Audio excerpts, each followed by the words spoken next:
Assalamualaikum warahmatullahi wabarakatuh. Halo rekan cinta, berjumpa kembali dengan saya Mbak Nima. Di video kali ini saya akan jawab pertanyaan dari rekan cinta yang mengeluh ketika dia punya pasangan LDR, ya, dia itu mengeluh karena dia tidak didukung oleh keluarga si pasangan. Karena apa? Dia itu merasa bahwa pasangan itu ya harus hubungi saya terus begitu, tapi kok keluarganya itu melarang dia untuk menghubungi saya. Kemudian saya tanyakan, Mbak biasanya hubungannya kapan gitu ya? Ternyata dihubungi setiap pagi, Mbak. Kemudian setiap pasangan selesai kerja begitu, dan itu sampai malam begitu. Ya saya sebagai pasangan saya mau dong terus dihubungi karena dia LDR. Saya nggak mau lah kalau misalkan pasangan saya itu sampai selingkuh begitu. Nah, ternyata nih rekan cinta, ada beberapa kesalahan yang terjadi atau biasa dilakukan ketika menjalin LDR. Tetapi ternyata kesalahan itu memang benar-benar sering dilakukan dan jarang sekali disadari. Justru itu bisa merusak sebuah hubungan. Nah, apa saja itu? Yang pertama adalah menuntut pasangan untuk sering menghubungi, gitu. Atau sebaliknya, sering menghubungi pasangan. Gitu. Kalau menuntut kan artinya kamu harus hubungi saya terus gitu ya. Atau sebaliknya, dia yang inisiatif untuk menghubungi pasangan terus gitu ya. Ingin tahu apapun yang dilakukan oleh pasangan 1 kali 24 jam. Itu adalah salah satu kesalahan yang biasanya terjadi ketika LDR. Ya benar, LDR itu memang tidak ketemu, tetapi tidak mengharuskan pasangan Anda itu harus selalu lapor kepada Anda, ya, atau Anda selalu menghidupkan ponsel dengan aktivitas pasangan Anda di luar sana, ya.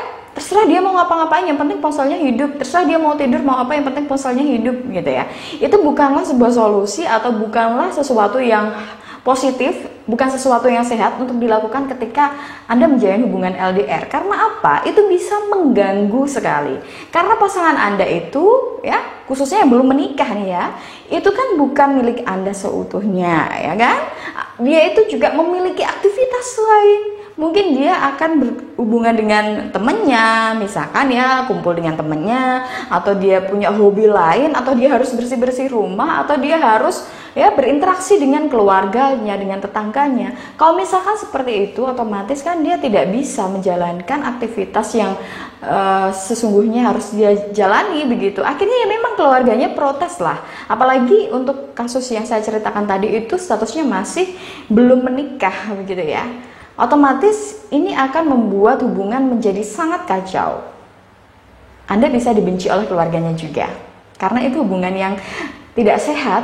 Ya memang tidak sehat, walaupun menurut Anda apa yang Anda lakukan itu sudah benar, tetapi ya sekali lagi hargai pasangan Anda, dan Anda juga harus menghargai ya privasi-privasinya dan juga aktivitasnya yang lain dengan keluarganya, dengan temannya, dengan tetangganya.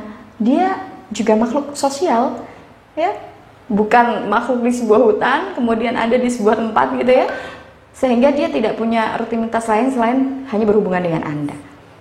Begitu. Jadi harus dipahami, Mbak Nima agak tegas nih di sini karena memang si rekan cinta yang konsultasi tadi memang ngotot sekali menyalahkan keluarganya. Harusnya dukung dong, harusnya gini dong, harusnya gitu dong kan gitu. Tetapi sekali lagi untuk hubungan LDR, salah satu kesalahan yang sering sekali terjadi adalah ketika menuntut untuk terus menjalin hubungan atau komunikasi tadi. Komunikasi itu memang penting, tetapi sewajarnya saja. Ingat, sesuatu yang berlebihan itu tidak baik. Begitu. Nah, kemudian yang kedua, kesalahan yang kedua adalah ketika tidak ada kesepakatan untuk bertemu secara langsung, begitu. Kalau misalkan LDR kan jarang sekali ketemu. Biasanya ya udah dijalinin aja gitu ya.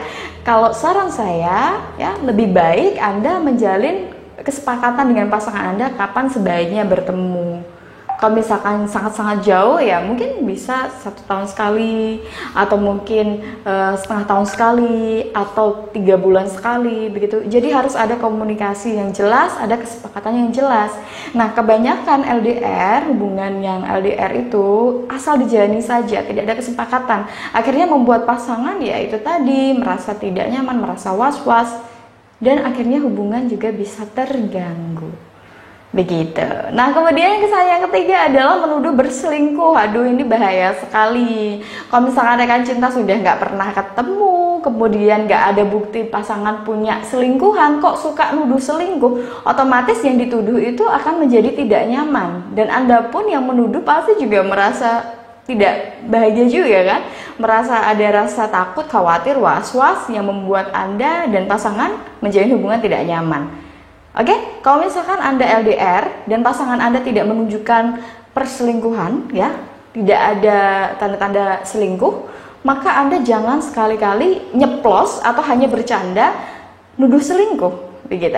Nah, terkait dengan tanda-tanda pasangan LDR berselingkuh juga bisa Anda simak di video saya yang lainnya. Linknya ada di bawah ini ya. Jadi bagi rekan cinta, hati-hati. Kalau misalkan asalnya plus pun, itu bisa membuat pasangan Anda terluka.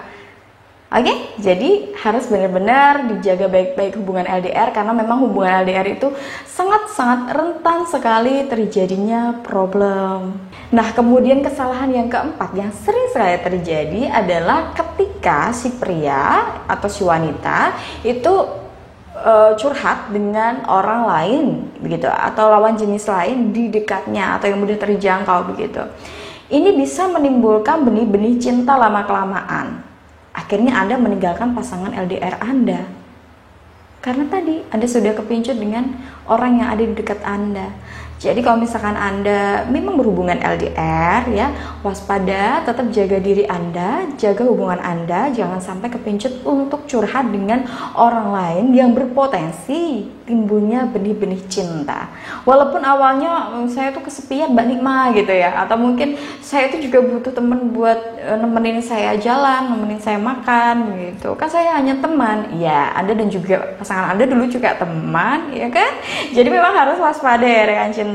LDR ini memang hubungannya sangat sensitif sekali. Jadi jangan sampai mempermainkan hubungan ini. Walaupun memang LDR, tetapi harus dijaga baik-baik agar nanti hubungannya langgeng. Banyak sekali kok hubungan yang LDR yang berakhir di pernikahan karena mereka berhasil ya. Mereka berhasil untuk membawa hubungan tadi tetap awet, tetap baik-baik saja. Walaupun memang ada banyak sekali godaan, gangguan, dan lain sebagainya.